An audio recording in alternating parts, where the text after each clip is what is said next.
Well, hello everyone and welcome back. It's another episode of Crypto News with Julie Kennis. I'm your host, Julie Kennis. As always, this show is powered by the Gokhshtein News Network and sponsored proudly by Market Cipher. We'll be taking a look at Market Cipher. How are things looking? How are we feeling today, guys? Are we feeling bullish? Are we feeling bullish on the United States taking on an Iranian oil island territory? I keep joking about it, but you guys, it's happening. It's happening. I don't know. I know how the United States is. I know how Donald Trump is operating right now. And I had this feeling he's going for the oil island. It's going. It's impossible to be bullish in a bear market. Bear markets are when the prices are down, and when prices are down, that's when you're supposed to buy, because when you buy when the prices are down, then when the prices go up, then everything's happy. It's happy. It's happy. So, but we do have some mixed headlines coming out of the international geopolitical front, because we're hearing stuff like the war is over, we're coming to a ceasefire, and then they're saying no ceasefire, they want the war to end, but then Iran comes out with some video, AI generated video, that they're, coming after the United States. It goes from like the Native Americans to, Hiroshima, all of the different races, nationalities that would potentially have some sort of conflict of interest with us. But it was a really good AI video. It was a good AI video. It's fun to make AI videos.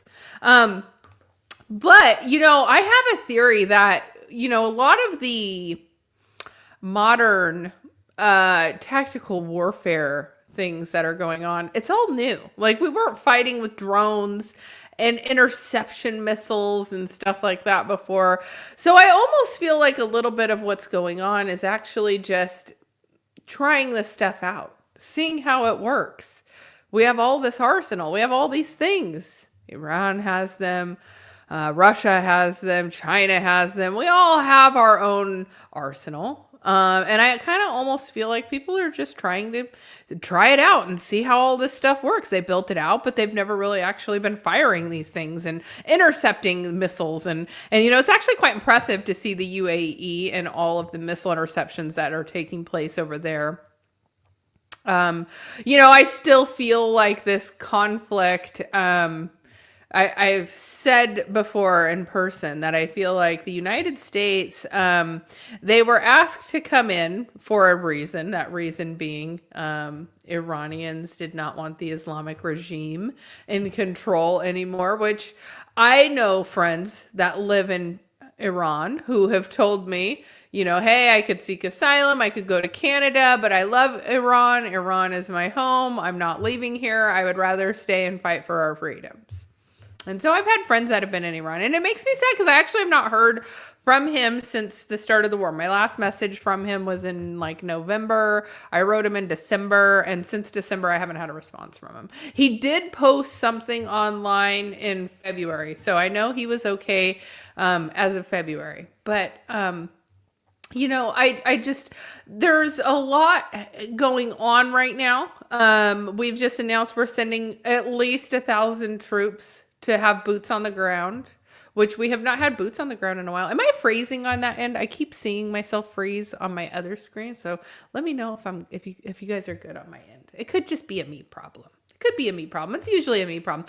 So, but you notice whenever there is an announcement about a ceasefire or something positive about some sort of like arrangements being made between the United States and Iran, those are all catalysts for the chart to go up. Okay. And so we have to weigh the different options of like, how far are both sides going to push this to? Did Iran think that we were going to put boots on the ground? Probably not. Probably not. And we definitely are. We say at least 1,000. It's probably more. It's probably more. If you've ever seen how many are on those naval ships, they house a lot of people. So I don't think that I don't think Iran wants to continue to go to war with us. But here's ultimately what my thought is, and what the theory that I have is that, you know, the Islamic Brotherhood, they are in control of the regime. The regime has control of Iran, and that includes oil production. It includes the energy exports. And so what that means is, if we can take out their energy infrastructure, we stop the flow of money coming in. Well, I mean, they have to have money, right? They have to have money coming in. It's a business. So if the Islamic Brotherhood has been receiving funding through Iran, through the Iranian controlled energy fields, then I can kind of see what's going on here. We can kind of see why then some of what's happening is happening. And then Iran is fighting back by hitting the bases that are nearby. In Oman, Bahrain, the countries that are neighboring. The problem is that those people, geographically, they're close to Iran, and they're supposed to all kind of look out for each other. They kind of have this like unspoken rule in the Middle East that they're gonna help kind of take care of each other. And so, you know, things are just any way the wind blows. Any way the wind blows right now. Any way the wind blows. Yeah. I'm looking at the comments here. Poman says he has no idea why Doge is even in the top 100. You know, Doge, I just, there's so many people that love Doge. You know, and I'm a little bummed about X coming out with X money and it not being crypto. I feel like that's kind of, I'm bummed, because if you guys have been in crypto a while, and you know how Elon Musk was very much into Doge, and then he even got into Doge, taking over like core development of Dogecoin. And I had gone into the Discord where all of the devs were working on, like, you know, turning it from a meme coin into a real coin with smart contracts and things like that. And so much was put into Dogecoin that I can't believe that Elon hasn't integrated it. He said, I would love to hear Elon say, I was kidding about Doge. It sucks. Here, let me put my comments up. I just realized I don't have the comments up. And if you guys are new here, go ahead and smash the subscribe. I go live every day at 1 o'clock Pacific time. So sorry for such a long-winded intro, but that's just how we roll sometimes, because let me tell you, I don't think nothing cares. Like what's happening right now, with the Clarity Act, with trying to get crypto pushed through, nothing that comes out from Washington, D.C. moves the needle. It does not make Bitcoin pump. It does not make anything like that happen. In fact, it's kind of bizarre to me that we're seeing oil prices crash while we're paying the most at the pump ever. Is this just because the price is crashing because they can't sell it, because they can't get the product out to sell? And so if you can't sell it, then there's essentially no sells. Like, I'm thinking about it like a commodity. Like if we're trading stocks, right? If we're trading stocks, but you can't get what you need out of it, then are you going to continue to invest in it? So I don't know. It's just funky. It's just funky. But everything that's coming out geopolitical, as soon as Trump says something positive, the chart goes up. So, but where we're at now, I feel like we're kind of getting ourselves into a stalemate where we're digging our heels in the sand. Iran is digging their heels in the sand. Iran does not want to give up their energy facilities. They do not want the U.S. coming over there. They do not want to give up control of Iran. They do not want the Shah to be back in charge. And I understand that Iran has Islamic people who are pro-regime and don't want to see that regime change. And then there's people that are there that are pro-Iranian freedom and going back to a more liberated society. So I understand both sides. The Islamic Brotherhood does not want to give up their oil. the control of the oil reserves that they have. And so that's why we're just seeing these massive, massive attacks on the facilities. And eventually it's going to be to a point where they have to just say, okay, we give up, or not. Or not. But essentially, here, the way that it is right now is because a religious organization is in charge of the country, it's not just as easy as like them being taken out. There's, as soon as one's gone, there's another. They elect another Ayatollah and another Ayatollah, and they're all continuing to carry out the same plan. Oh, why don't you allow donations? I am not monetized yet. Thank you. That was so nice of you. Yeah, I've not been monetized yet. I am close. I'm at 1,400 subscribers. My watch hours, I'm at like over 2,000 watch hours, but it's like my watch hours will drop off. And so I'm really close to being monetized. I have to hit the 3,000 and then you can tip me. So if you smash the subscribe, you can always come back. Someday it will be available for you. So, but I try to keep an open mind about what's happening internationally and geopolitically, because ultimately at the end of the day, I don't feel like we all dislike each other or hate each other or want to see each other have like, bad things happen. I know that for a fact. Iran is a beautiful country. I've always wanted to go there. I love YouTube for the fact that like countries that I probably will not ever be able to go to, I can go look at them on YouTube and see how fascinating they are. Some of the architecture and just the design, the buildings that they build, just it's so interesting. And some of the Soviet countries are really bizarre too. It's just so interesting to me to be able to go see what other people's worlds are like. But with my family being in oil, it's just one of those things where going over to the Middle East for work was just something that like they've always done. Like my mom was constantly hiring people and sending them to Oman or Saudi Arabia or things like that. So traveling international for oil was something that like I was always exposed to that in my life. And so I think because I would see my mom's friends go overseas and they would go work and they would be gone in like Bahrain for a really long time.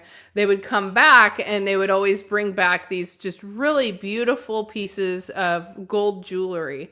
And looking at like the designs and the way that the jewelry was made, it made me feel like a certain sort of way about like, I just always want to travel and go see the Middle East. And as crazy as that sounds, like I've just always wanted to. And because we're somewhat closed off in the information that we get as a Western society and what's going on over there.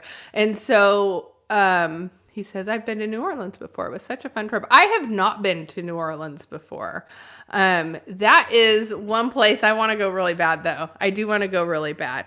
They actually say, he says New York. I mean, New York. New York is amazing. I do love New York. But every time I've been there, it's been like cold and rainy. And so I think what I experience of New York is different than like the hot, smelly, stinky New York that people sometimes talk about. But when you're there, when it's rainy, it's like clean. It's like washing it all away. He says New Orleans is a shithole. So what I was going to say about New Orleans is supposedly, like I was watching this thing about like demonic places inside like the United States. So like, obviously like, the Salem witch trials, like Salem is a quote unquote demonic place.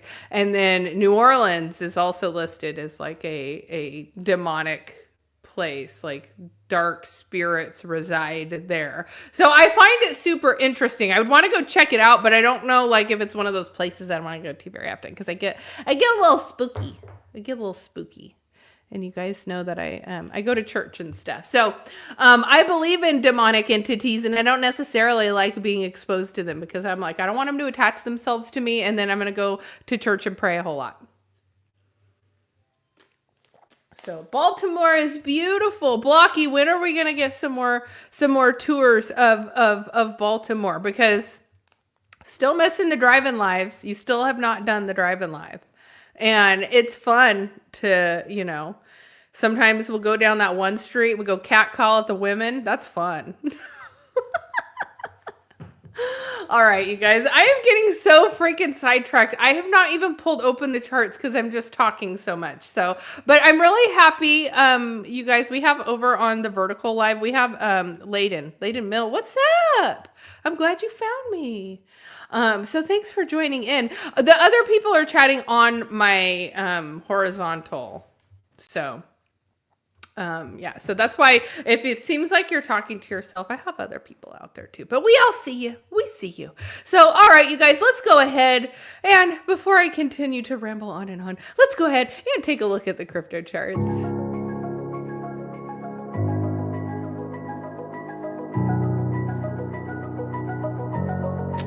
Just gonna unmute myself. See, if I just unmute myself ahead of time, then I'm not muted already. So now I just know, okay, I don't really like all of these phone messages chiming in my ear though.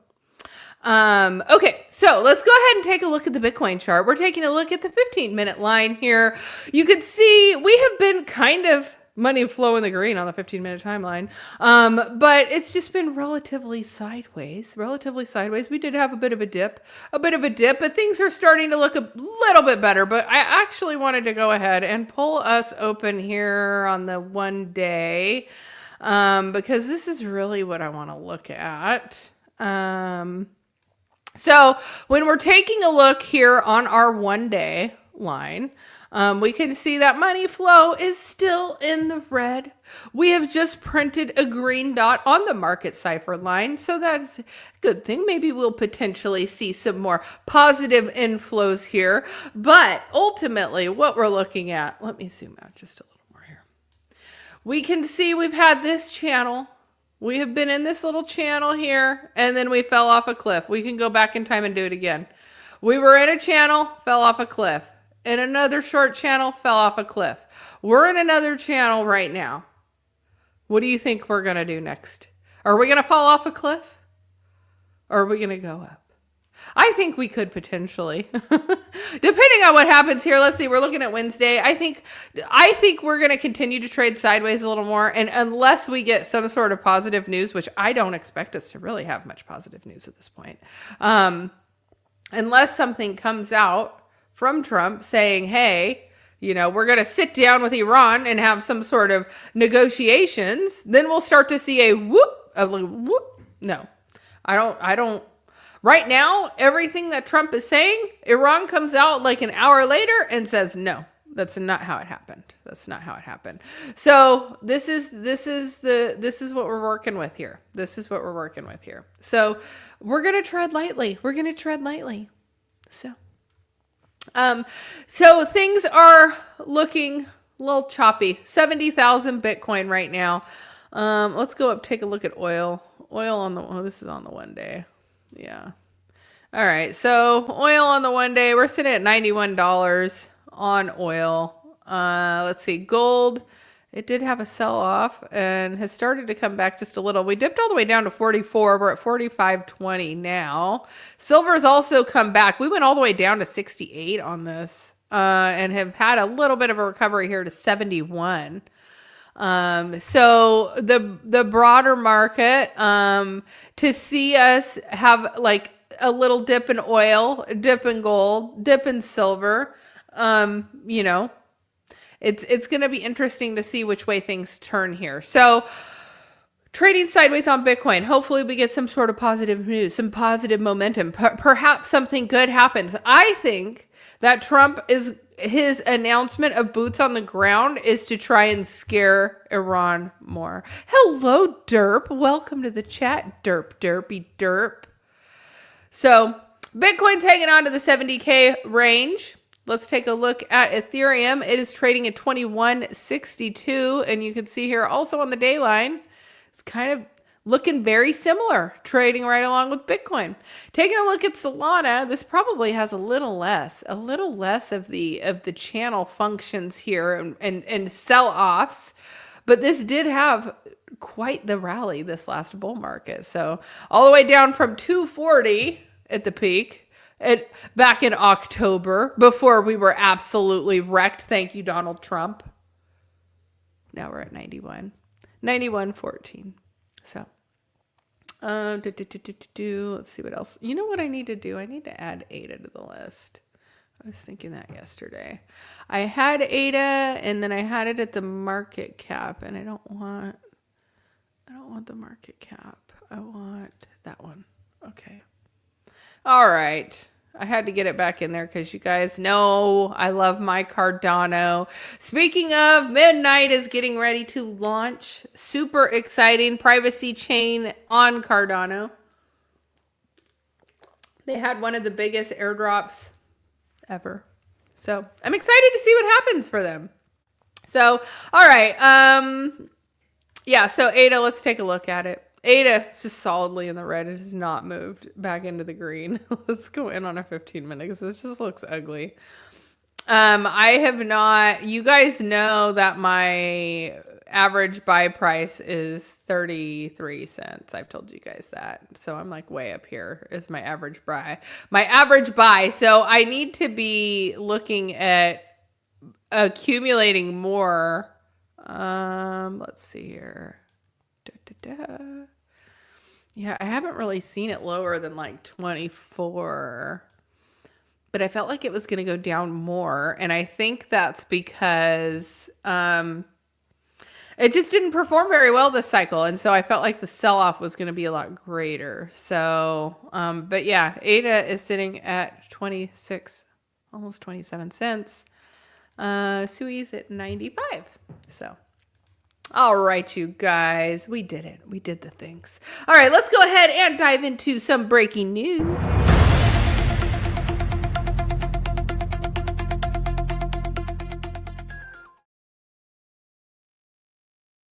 I am muted, but I am on top of it. We are not playing the mute game today. Not the mute game. I do think Sui is still a good buy. That's why I've got it on. I do think it is still a good buy. I do think it's going to go up. There are other, they're just going to continue building. I don't think that, what's his name? I want to call him Eisenhower because that's his name online. I just don't see him stepping away. I think he's very passionate about the product. I think they delivered well this last bull market. I think they performed really well this last bull market. So unless something major changes, I'm still going to continue to hold my Sui bag. So let's see. News here. Trump Advisory Council draws Coinbase co-founder and tech leaders. The council, co-chaired by White House and AI crypto czar David Sachs and science advisor Michael Cristazio, including Mark Zuckerberg, Larry Ellison, and Jensen Huang. So the U.S. President Donald Trump announced the appointment of 13 members of the crypto, blockchain, AI, and technology industries to his Council of Advisors on Science and Technology, reestablished by the executive order in January of 2025. In a Wednesday notice, the White House said that the council would include Meta CEO Mark Zuckerberg, Coinbase co-founder Fred Irsham, NVIDIA CEO Jensen Huang, and Oracle Chief Technical Officer Larry Ellison, as well as some other major tech companies. So according to the White House, the council could have up to 24 members, many of whom will be appointed in the near future.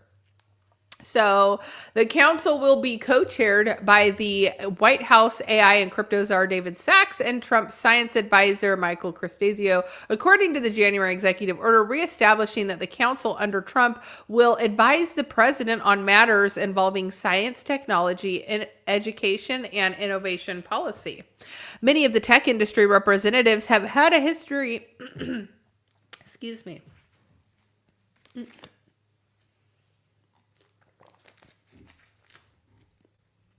I got something in my throat. It's going to make me cough. Hold on. Yeah. Blocky said Sui Haktua like at this perfect time when I'm choking. That's great. I'm back, baby. All right. Many of the industry's tech representatives have a history of supporting the Trump administration. Huang has previously met with the president to discuss export controls for NVIDIA's chips, while Zuckerberg traveled to Trump's private Mar-a-Lago club in November after his election win. So this is him just solidifying his people that are going to help make us the tech capital, the AI crypto capital of the world. Yes, breathe. Breathe. Thanks, derp. Came in here to see me spit on that thing. Instead, he tells me breathe. Shit. Okay. All right. Derp, are you at work right now? I feel like you're at work right now. Are you at work right now? Anyway. If you're at work right now, thank you for tuning in while you're on the job. You could be listening to anybody, anywhere right now, and you choose to listen to me choking on my own saliva. So that's wonderful. And that should be token gated, you guys. That should be token gated. So let's see. No timeline on the market structure bill. As you guys know, they're working on the Clarity Act that continues to reach headwinds and all kinds of other stuff. So AI agents to help investigators unearth crypto criminals, according to new TRM program. So TRM Labs has added an AI agent to the services the blockchain analytics firm offers for law enforcement agencies. Dum, dum, dum. So the crackdown is coming, you guys. The crackdown is coming. AI intelligence agents will be deployed starting Wednesday by law enforcement agencies using analytical tools provided by TRM Labs, which added the new agents that are meant to allow investigators to use regular language to frame their search. So this says here, the new investigative assistant is embedded into the TRM forensic service that is extended to law enforcement agencies, crypto businesses, and financial firms. It translates natural language prompts into complex investigative actions. TRM said in a press release that users can request information about the flow of funds without needing highly technical inputs, speeding up the time-dependent process on chasing bad actors. Last year, illicit crypto volume hit 185 billion, according to the analyst firm.